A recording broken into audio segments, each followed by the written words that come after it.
J'ai plus d'eau.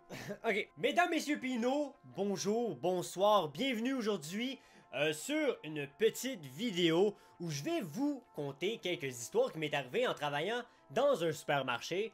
Puisque ça va faire maintenant 4 ans que je travaille dans un supermarché et j'ai de nombreuses histoires et de nombreux clients dont je veux vous parler. Et aujourd'hui, on va en parler de deux en particulier qui m'ont vraiment marqué.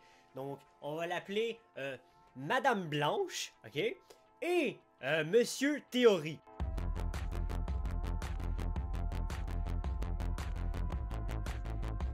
Donc commençons par Madame Blanche. Madame Blanche, au départ, Madame Blanche me faisait très peur quand je suis arrivé là-bas.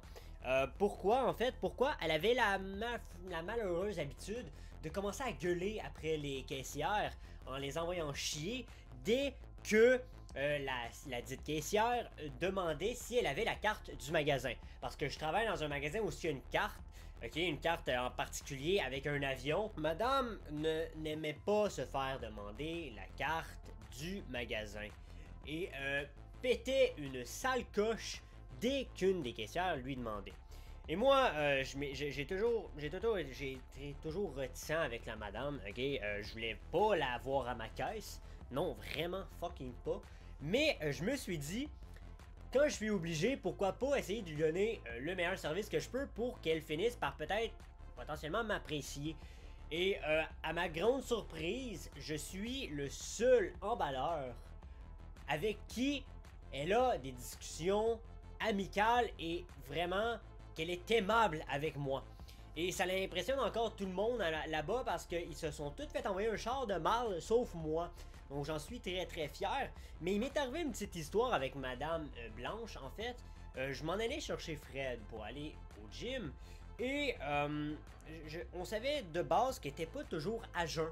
Au niveau de certaines substances, peu importe comment elle les prend, là, elle doit en consommer quand même une bonne quantité, une quantité substantielle. Comme je disais, je suis sur la route et j'arrive à un arrêt, ok? Notez, il est quand même de bonne heure le matin, ok? Normalement, les gens ne font pas ce qu'elle a fait, ok?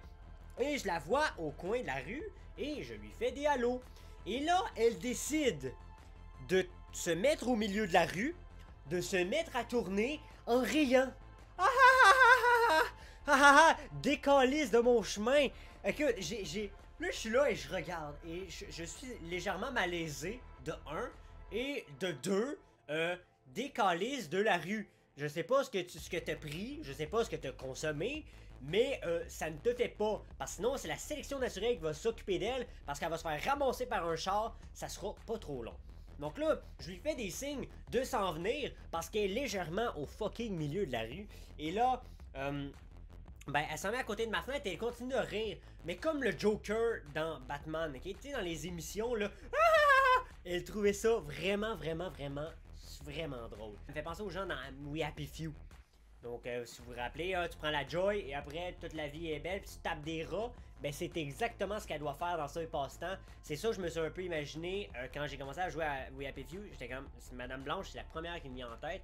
Donc, tant mieux pour elle, hein, c'est être heureuse là-dedans. Ça fait peur. Je vous souhaite jamais de voir une de vos clientes au plein milieu de la rue en train de rire et de faire un show méga malade, là, en train de faire un méga overdose au plein milieu de la rue. Donc voilà, donc ça c'était pour Madame Blanche. Et là, le clou du spectacle, un client que j'adore, ok? Et ce n'est pas le consensus général, puisque beaucoup des emballeurs et caissières le détestent complètement, détestent en fait sa façon d'aborder les choses et d'aborder ses théories. Donc, au IGA, certains l'appellent Monsieur Théorie du complot. Donc, c'est un client, un monsieur d'une certaine âge, qui vient et qui aime parler des théories du complot et venir préciser, donner des points et des faits sur certaines théories. Beaucoup de théories vont un peu trop loin pour moi, mes croyances, mais certains de ces points sont quand même très bons. Et c'est pourquoi je l'aime, j'aime beaucoup sa façon de s'exprimer et d'exprimer ses points. Il arrive tout le temps avec des faits,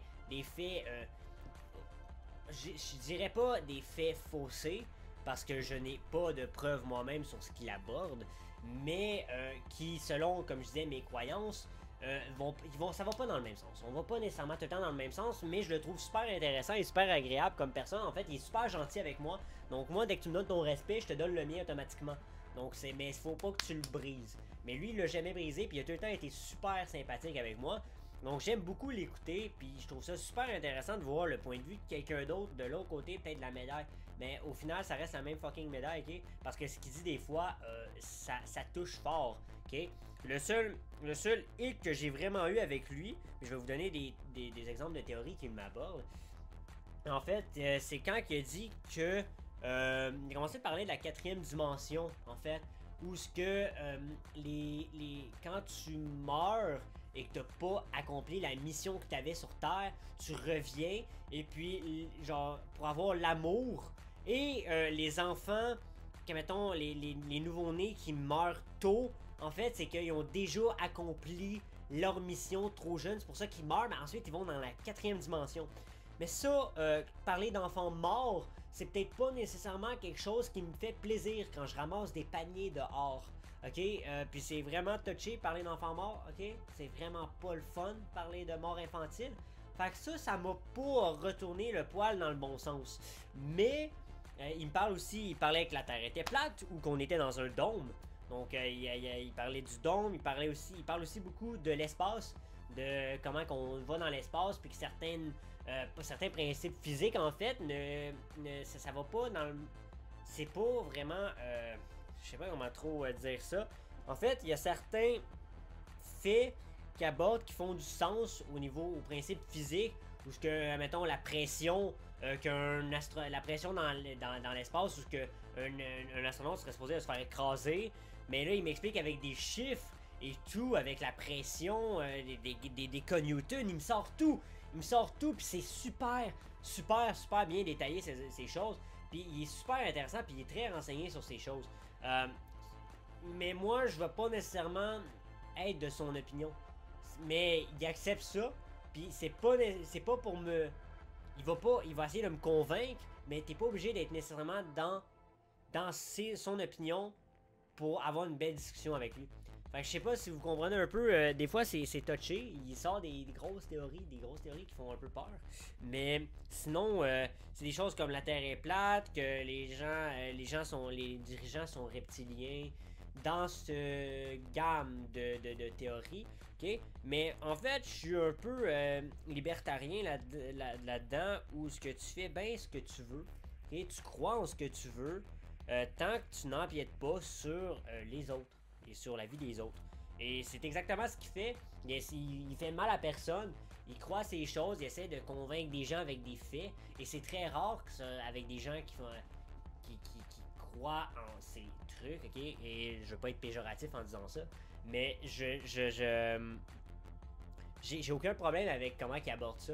Puis c'est super bien. Puis j'aimerais ça que les gens qui ont différentes opinions des autres ou des opinions un peu qu'on pourrait dire extrémistes ou un peu hors normes abordent leur opinion de cette façon-là, parce qu'il le fait très bien.